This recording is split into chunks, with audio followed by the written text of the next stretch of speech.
大廚，咩事啊？點解我嗰日買翻去煎嘅牛小排係濕濕㗎？係咪呢隻牛小排啊？係啦，冇錯。佢雪花好均勻，但係咧佢中間側面係會有少少筋嘅，咁呢啲咧就要有特別嘅方法啦。一陣間教你啦。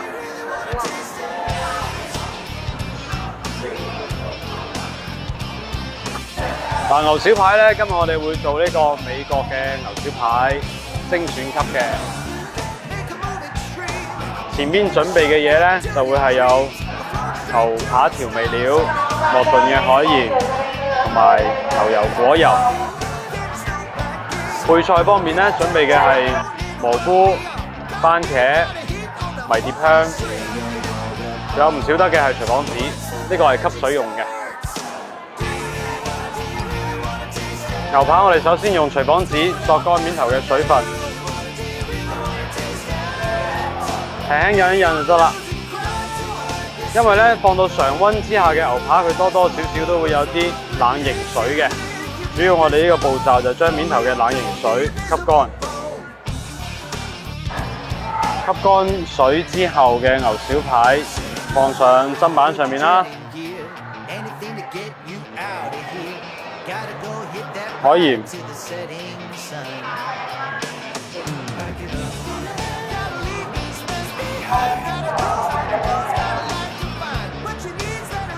咁多㗎？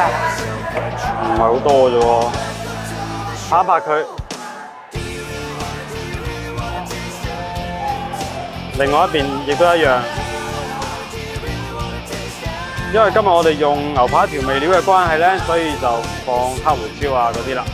前期咧，我哋建議就淨係放海鹽就 OK 啦，俾少少底味佢咯。OK，就係咁。嗱，我哋煎之前咧，要將牛小排凍翻起身。大家見到呢一個位係好多筋嘅，主要我哋煎嘅時候係煎呢個面同埋底下呢個面，呢兩個面都係有筋嘅，所以我哋主要係煎呢兩個面。啱啱沈鹽嗰個位咧，就盡量少煎一啲，或者最後尾辣一辣佢就得啦。主要係將呢啲筋嘅位煎軟化咗佢。嗱，兩邊都一樣嘅，佢嘅結構就係兩邊會有筋，中間係冇筋嘅。所以呢個部位咧，佢煎熟咗呢個筋嘅位，咁你想食幾多成熟？5成、7成都可以。咁我哋個 pan 咧熱到中火，熱鑊，微微有少少溫 ，OK 㗎啦。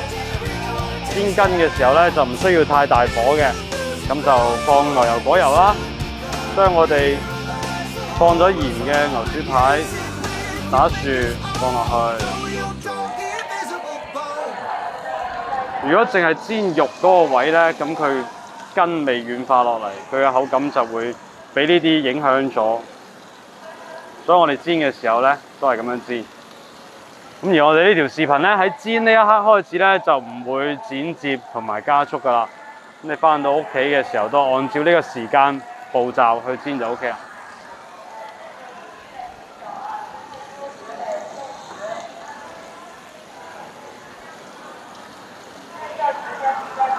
大概30秒左右就要反一反佢。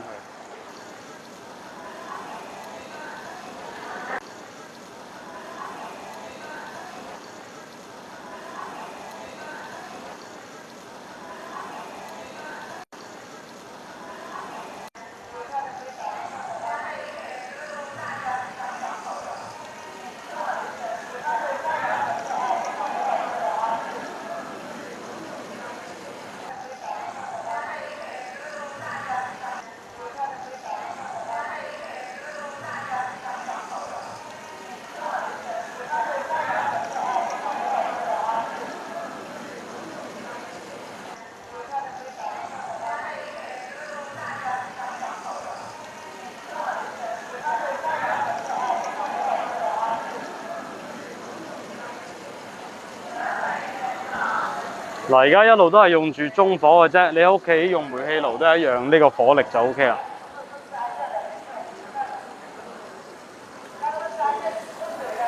每個30秒就反一反佢，主要係煎筋嗰個位。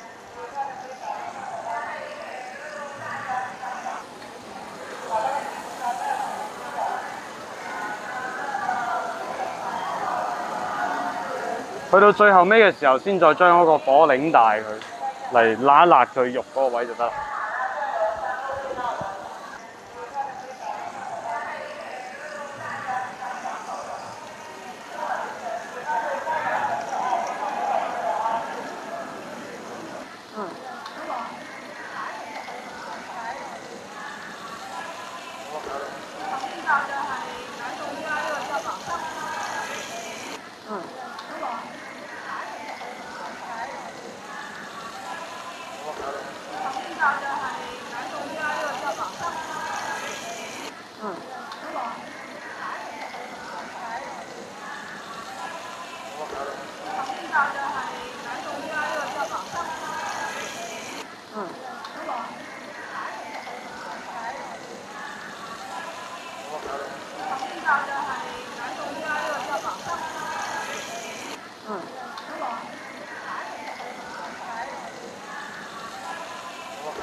嗱，跟嗰個位咧，煎到呢個顏色就可以放平煎肉嗰個位啦。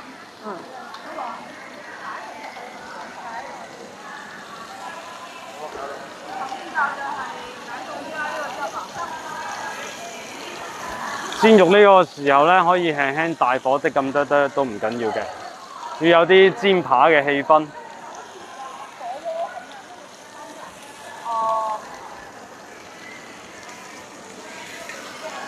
亦都係30秒反一次。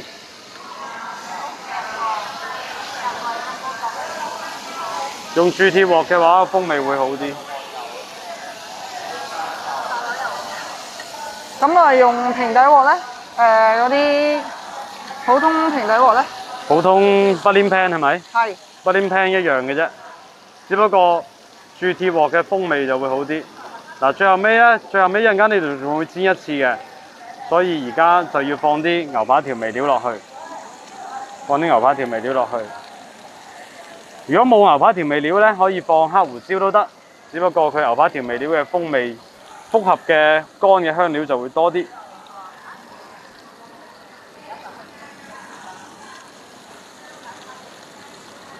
好，亦都係30秒反一次。記得第二面就喺呢邊啦，斜過另外一邊啦，咁佢啲條紋啊，或者上顏色嘅就會均勻一啲。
好，嗱，而家就 OK 啦。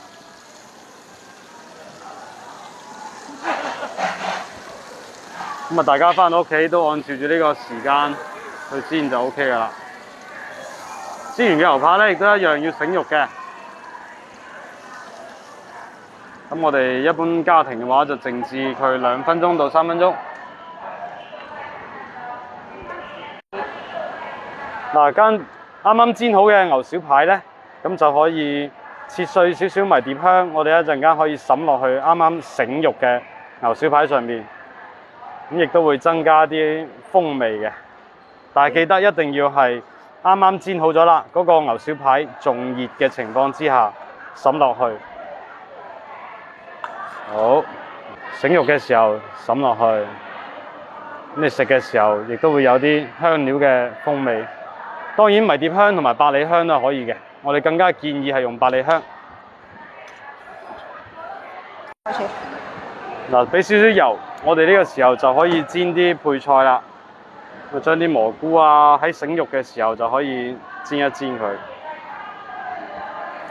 番茄亦都係，番茄就要大火短時間啲，蘑菇就要稍微長少少時間煎香佢就 OK 啦。咁有多餘嘅配菜可以掟埋落去一齊增香。好，咁呢啲就唔講太多啦。咁你哋中意點樣煎就點樣煎，配菜好求其都得㗎啦。好嗱，醒好肉嘅牛小排就可以放上嚟，跟住我哋想要切粒嘅就切粒，切片嘅就片啦。佢多餘嘅肉汁咧，一陣間可以佢分泌出嚟嘅肉汁，一陣間可以淋翻上去個牛肉個面度嘅。我哋可以兩塊咁樣去切啦，打斜少少刀。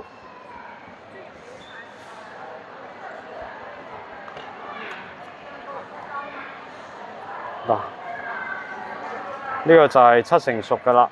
我哋建議係牛小排係食7成熟嘅。我哋建議牛小排係食7成熟嘅。咁嗱，你見到粉紅色嘅狀態，再加埋有少少纖維嘅質感，佢就係7成熟㗎啦。如果太生嘅話咧，我哋會覺得係有少少韌咯，就唔夠爽口。所以建議係食7成熟嘅。切好嘅牛小排就可以開始擺盤啦。咁我哋就將啲配菜先放一放落去先，根據自己嘅喜好啦，中意點擺，覺得靚嘅就點樣擺，冇乜所謂嘅，冇乜固定嘅要求。好，放落去，我哋習慣會將切口位反出嚟就會輕輕會好睇啲。放翻條新鮮嘅迷迭香，稍微點綴一下。啱啱醒肉嘅肉汁，呢啲唔好浪費啦，可以淋少少喺上邊。